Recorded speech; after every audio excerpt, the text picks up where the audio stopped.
Hi, I'm Austin's Animals, and today we're going to be doing a video I know you've all wanted to see. We're going to be taking a look at the toy room.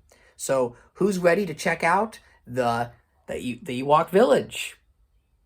And today, we're going to be going into the belly of the beast and looking at my insane toy room, which is kind of the heart of this channel and my craziness. I've been a toy collector my entire life, going to flea markets called swap meets here in California, thrift stores and secondhand shops, and just collecting vintage items and whatever piques my interest. I collect anthropomorphic figures, which are basically any design that is a humanized animal. What we're looking at here is the Calico Critter and Sylvanian family village. Or should I say what initially started as that. I was collecting the Calico Critters and I was building this town, and I had so much fun constructing it, and that sort of changed my philosophy in toy collecting when I realized these figures I love so much didn't just have to sit on shelves or bins, but they could be displayed in an environment. And that's what I've done, is I have built this crazy world. I mean, it's like my version of Disneyland. It has its own castle, but I've just had so much fun assembling this collection. And at the end of the day, that is what my toy collecting is about. I don't really care about the value of these items. Some figures are expensive and they'll put next to dollar figures. I just appreciate toys for what they are. I think toys are the best when they're for playing and fun and just neat. So looking around the Calico Critter town here, what I've done is I've constructed a town that uses this alpine, Bavarian, almost medieval design. Now, it's not traditional medieval in the sense that it's dragons and knights in armor, but it is fantastical, and it kind of goes for that mid-century vintage Disneyland look. A little bit like the Solvang, California town, if you ever looked up that place. I've just had so much fun. I think my favorite building is this one here, because it reminds me of the Skyway station that used to be in Fantasyland. And yes, each one does have its own detailed interior, and if I went into great detail about this town, I could probably go on for an hour. So I think I'm just going to do an overhead shot here and do a separate video just dedicated to the Old World Village. The majority of figures in this display are flocked animal figures from 3 different toy lines.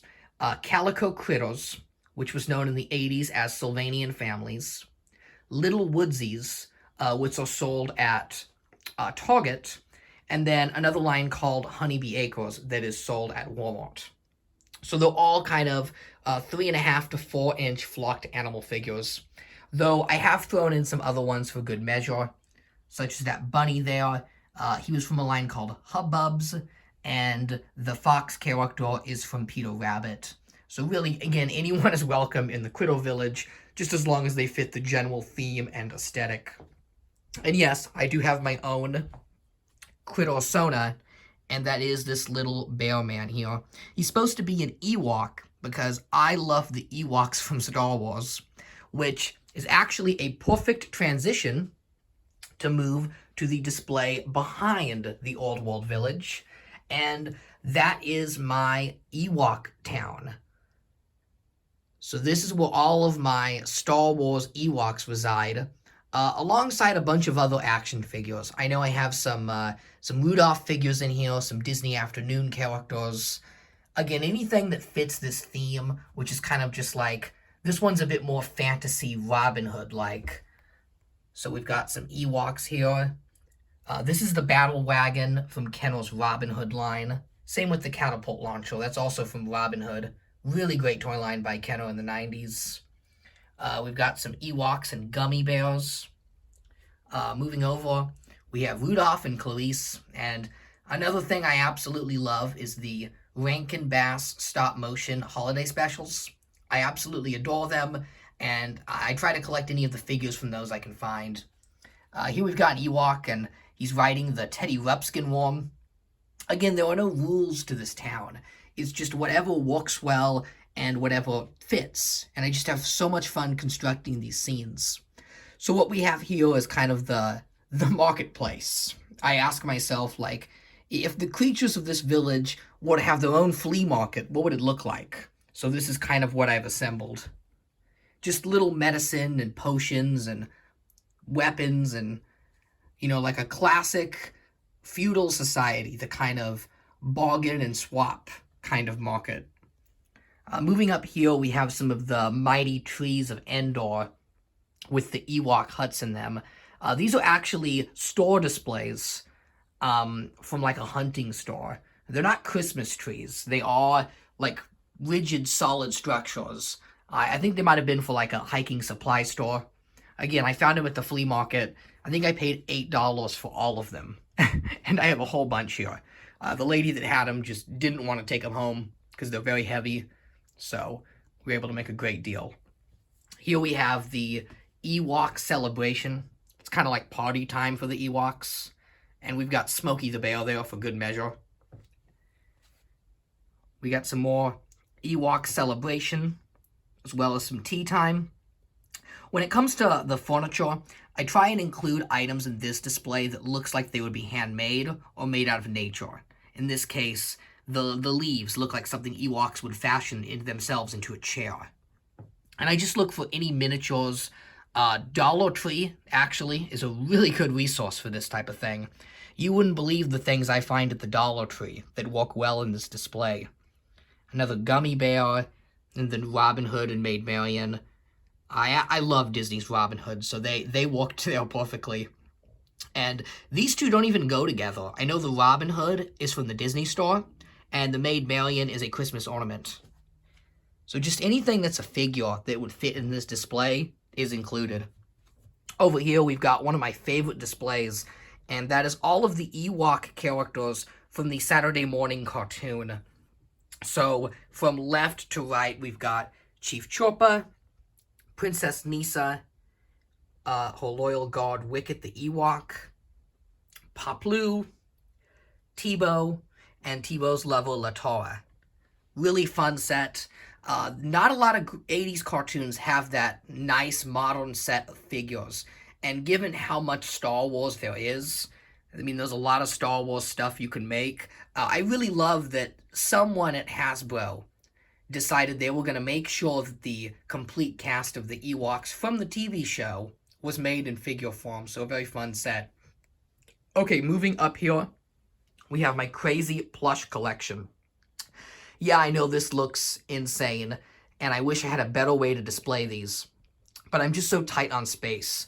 And the good thing about plush toys is they don't ever get damaged, so you really can kind of pack and whack them together so that they fit.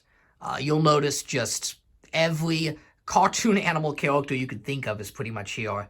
Robin Hood, Sonic, Peter Cottontail, Zootopia, Crash Bandicoot. Again, I didn't pay full price for any of these. I don't have like a ton of money. I just find them secondhand. The most I pay for some of these plush toys is like $10. I kid you not. And I found a couple of really good ones. I love this Sonic here. He is from the Sat-Am cartoon. That was a pretty tough release to get. And then this dog here is from a really underrated Christmas special called Olive the Other Reindeer by Matt Groening, the Simpsons guy. This one was a bit of a holy grail of mine, since the plush was only available from Macy's department store, and my little sister found it at a flea market for 25 cents. I couldn't believe it. She just kind of bought it and was like, "Isn't this that character you like?" And I'm like, that is a holy grail of mine. So happy to find that. So there's all of the plush toys. And then moving down, just some miscellaneous various items I couldn't find any other place for. Thank goodness I have this bed that's kind of got shelves so it can just hold more things. We've got some of the Critter overflow, since I do have a lot of Critter accessories and vehicles, and it doesn't all fit in the display, like that ice cream truck there. It's a really fun item, and I love it, but like an ice cream truck wouldn't really fit in the Old World Village, so it's over here. And then that's the Calico Critter boat with some Star Fox and Sonic figures in it. And then we have like some books and VHS. as well as some of my actual furry items. I think those are paws and ears, and these are all of my Ewok hoods. Yeah, I have multiple Ewok hoods, believe it or not. Okay, moving down here, we have the animation collection. As much as I love cartoons, I gotta have my own animation collection. I found all of these at Savor's Thrift Store. They're such a great place to find cartoon DVDs, which again can be pretty pricey on the aftermarket. Some of the favorite ones I have are the Rankin Bass DVDs. I think I've assembled all of the Rankin Bass holiday specials, at least all the ones that are on DVD.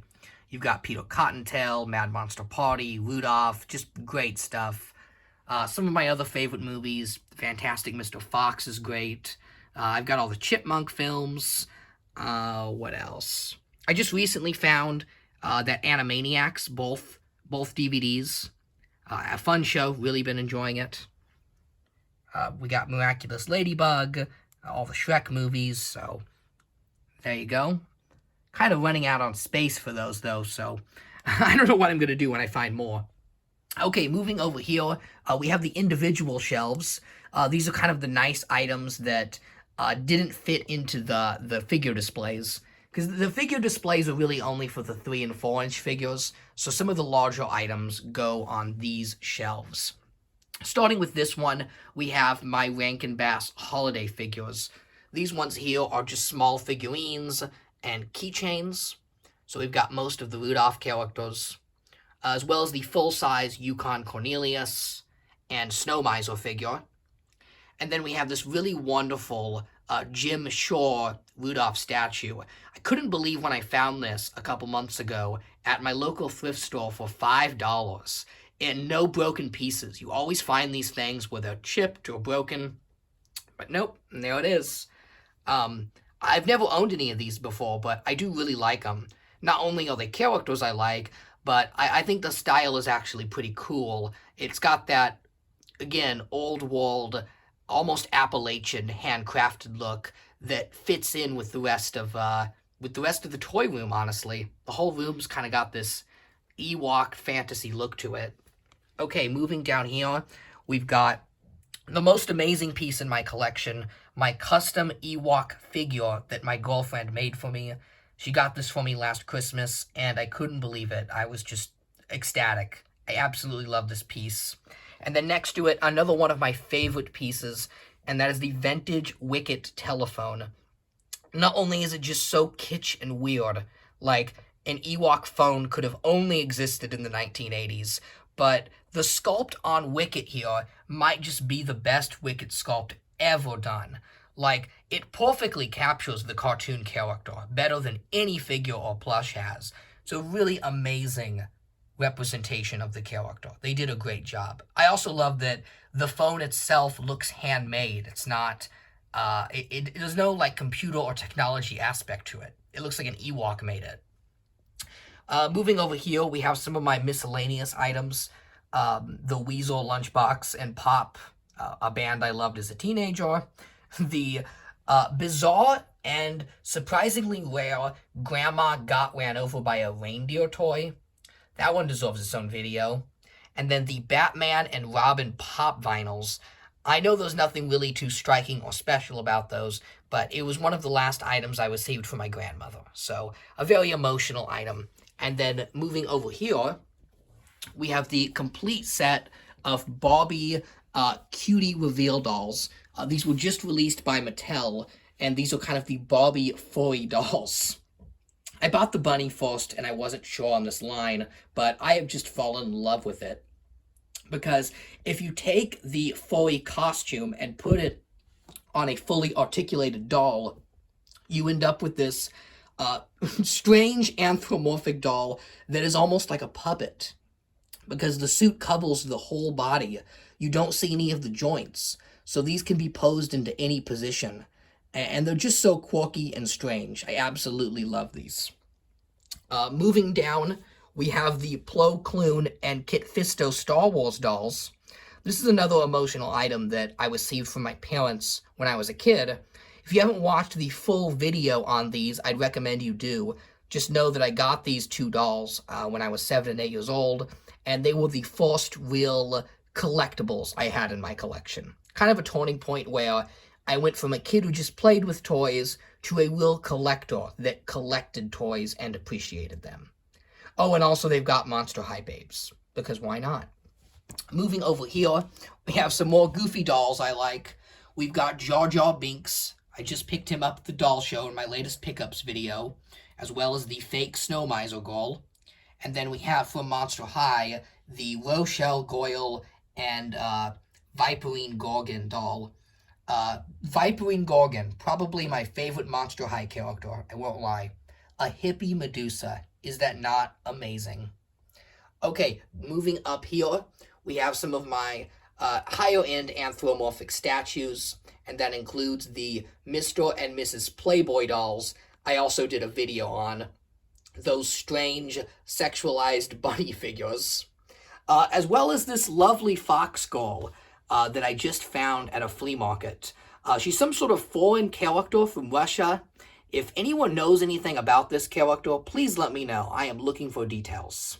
So these are just some of my nicer items that I choose not to have on a shelf. Oh, I forgot this case here. Okay, so this case we have some other little trinkets, Ewok Pez. There's another statue of that fox skull. I found that at the same table I bought the other one. And then we have the deluxe puppet replica Rudolph. Probably my favorite Rankin Bass toy ever made. This is so cool. It's just basically a replica of the puppet. It's a little played with, and his fur is kind of falling apart. Again, I found him secondhand, and he was clearly very loved. But I just think he looks so wonderful. It looks like the puppet has come to life. And then there's my 3D printed Sally Acorn figure that, hey, I also did a video on.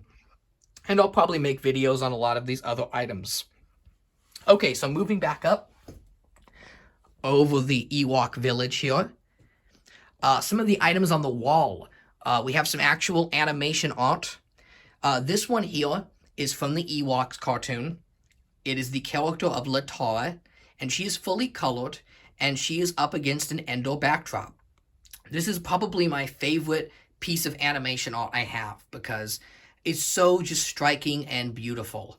Latara is probably my favorite Ewok. She's a great character.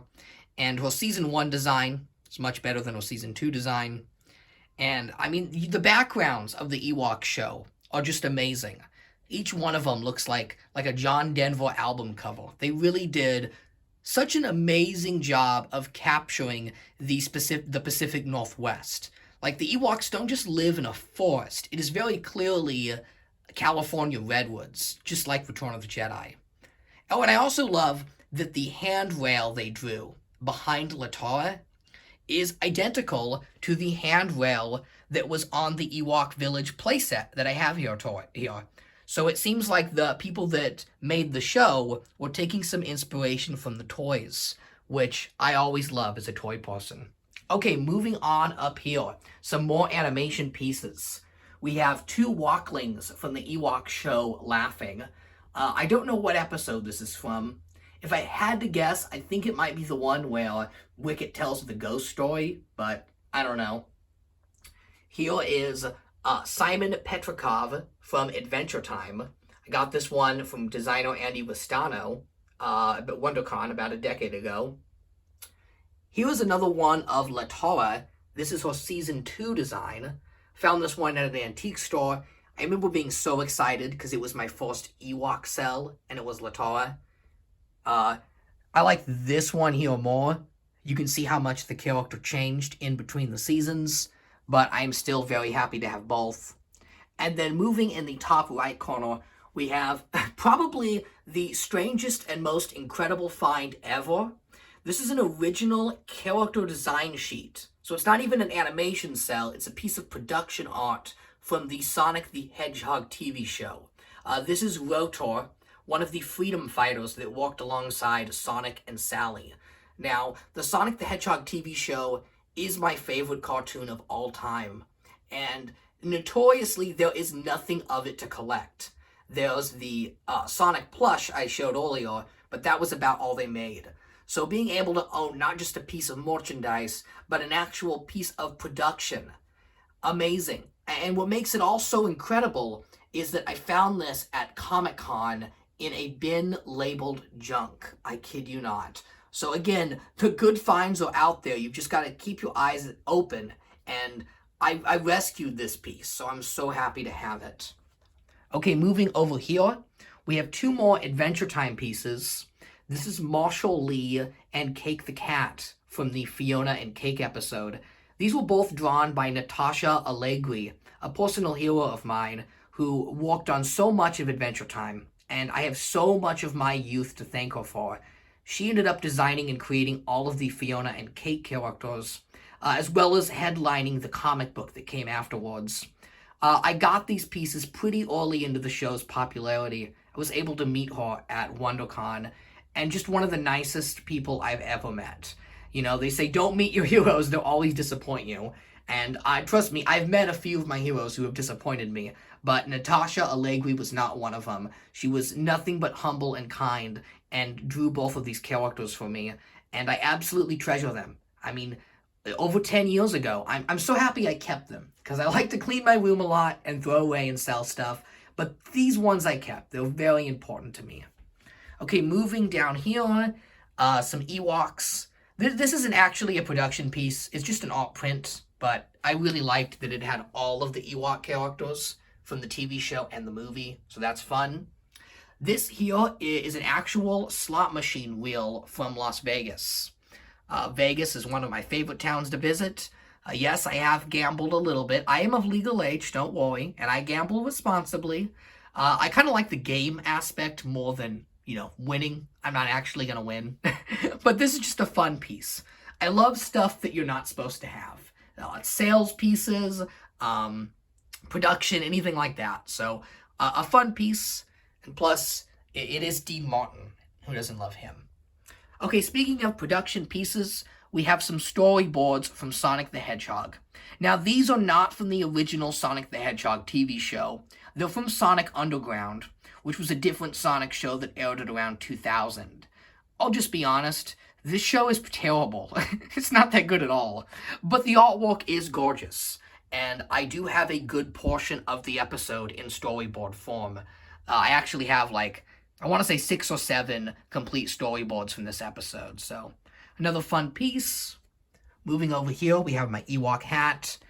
Made Marion art, don't worry, not an actual production piece I've pinned to the wall, just an art print I bought. The Country Bear Jamboree on vinyl, some other fun things. I like to go to Hobby Lobby. Hobby Lobby sells like all this woodland, alpine animal stuff that just fits my theme, and it's all like under 20 bucks. So, you know, you can make the room look nice on a budget. Here's a lot of my enamel pins that I picked up at various stores, conventions, events. Just some of the characters I love. Those ones are from a recent finds video, if you want to learn about those.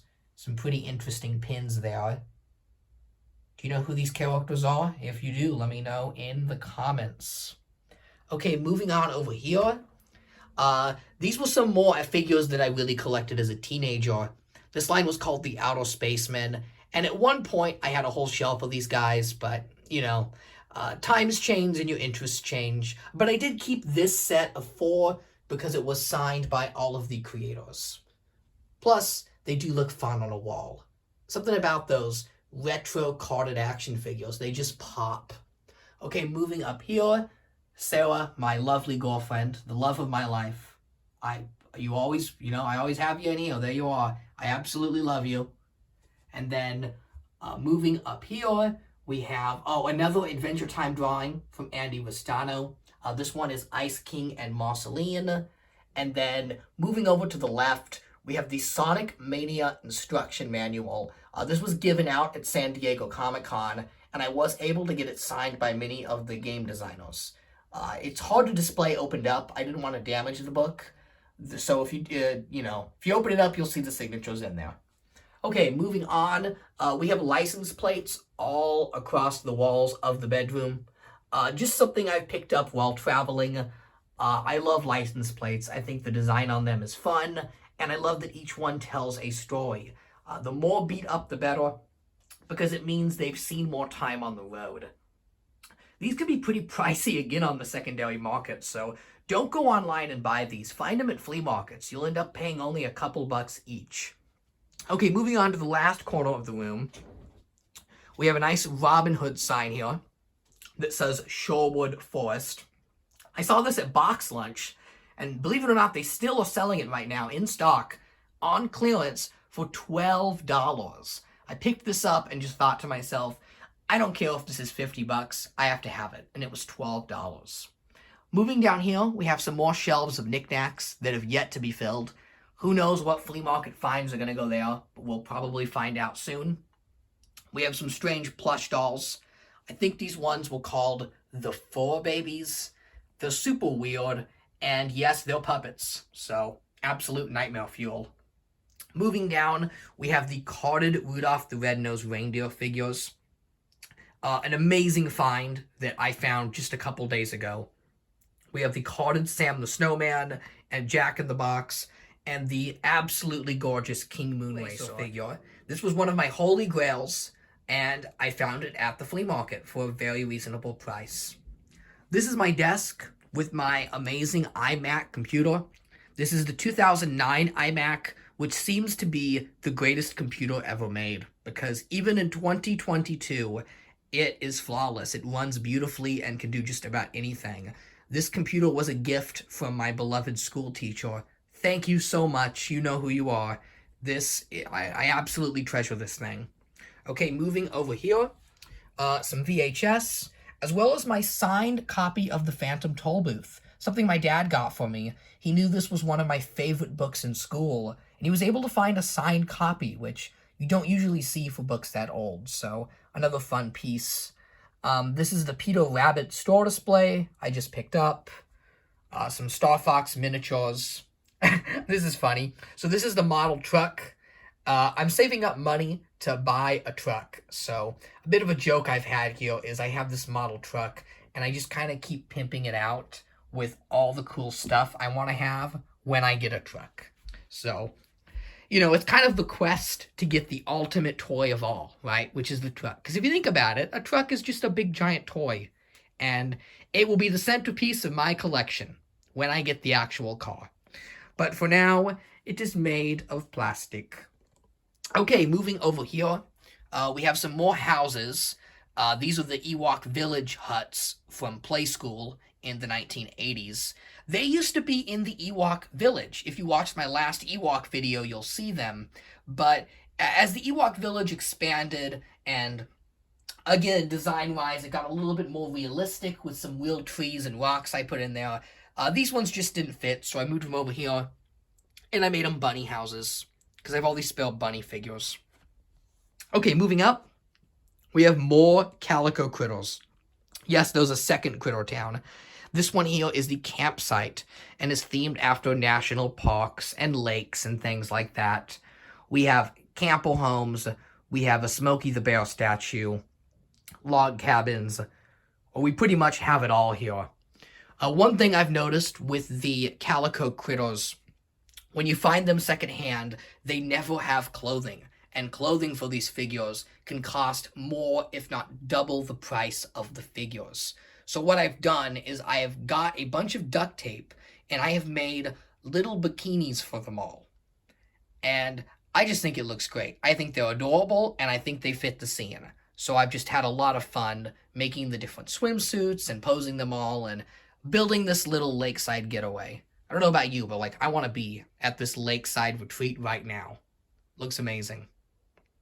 Moving on up, we have some Calico Critter store displays of where the items are typically displayed. We have the sauna, or the hot tub, with the super cool Holiday Inn sign. I just had someone tour the toy room and tell me that the best thing in the entire toy room was the Holiday Inn sign. And he thought it was some sort of like executive gift or item. It's actually a Play School toy. There was a Play School Holiday Inn playset. It's a pretty fun playset, but the sign is definitely the standout piece. It's a beautiful item. Over here, we have another Ewok animation cell, and yes, it's another one of Latara. My local antique store just had a whole bunch of these, so I just bought them. Up here we have some original carded Sylvanian families from the 1980s, unopened. And then moving up towards the top, we have the final Calico Critter town, and that would be the main street. This is kind of a turn of the century, again, Disneyland-like Main Street. And this is fun because it's where I get to put all the more modern items, you know, like a car or a scooter or heck, even barbershop singers. You know, they're not going to quite fit in the Ewok village, but they look at home here. And, you know, when you combine it all, you've got the city, you've got the campsite, you've got the old world Alpine village and the Ewok village, and it all just kind of forms this fantasy land I've built, where everything's kind of cohesive and a little bit magical. I've just had so much fun putting all this together. Yes, it is intricate and crazy, but you know what? It is a lot more fun than just having these figures on shelves, which is how I used to collect for the longest time. I'm crazy OCD, so I would just have all the figures lined up on a shelf. But this sort of model making, it's just so much fun. And you know what else makes it fun is we spend so much time these days, you know, looking on phones or screens. There's nothing better than just unwinding and just walking on the town for like a few hours. I'll open up my Spotify playlist, right, on my phone, and I'll play some music, and I'll just like get to walk building a world, and I just get so invested. And I've had so much fun just building this piece. So as time goes on, you know, I'm not sure what else I can expand to until I move. I'm pretty tight on space right now. But I like to imagine that someday I'll just have like a giant basement where I can combine this all, and who knows, maybe one day it won't be separated. I know now I've kind of got these aisles here, but maybe in the future, the village, the Alpine town, the old world, whatever you want to call it, the campsite, and downtown will all form as one massive entity. Who knows? But until then, I'll just keep on collecting and buying toys because it's what I love. You know, I never thought I'd be 22 years old and be even more into toy collecting than when I was a kid. But it's the stuff that makes you happy, you know? Just that little slice of your youth and the bright colors and characters. You know, some guys collect sports or corks. People collect like corks, bottle caps, right? Matches. I know matches are a big collection. Everyone's got their own collection. And I just choose to collect animals, animal figures and plush. Anything that's anthropomorphic, I collect. So, thank you so much for joining me on a tour of the toy room. It'll probably be outdated the day it's released because things are always changing and moving around in here. And if you saw any items you'd like to know about but didn't hear me talk about in the video, please let me know. I love talking about all these toys, and there will be many more videos on this channel. I'll even do one soon in which I go into the Calico Critter village in greater detail. But until then, that's all for today, and thank you so much for watching. Have a great day. Okay, real quick, before we actually end the video, one last thing. You may have noticed this giant Rudolph plush that was kind of just watching the whole time. This one is it's a Build-A-Bear store display, but the chair he's sitting on, that is how I edit the town. So you pick up Rudolph like this, Rudolph goes on the ground, and this chair swivels all around the town. And I've built the aisles so that I can sit at any angle, at any section, to walk on pieces of the Critter Town and kind of be my own Walt Disney in a way. So, just thought I'd offer a little bit of my method on how I edit this thing because, yeah, it didn't happen overnight. I mean, I've had some fun making this. Okay, but actually now, goodbye.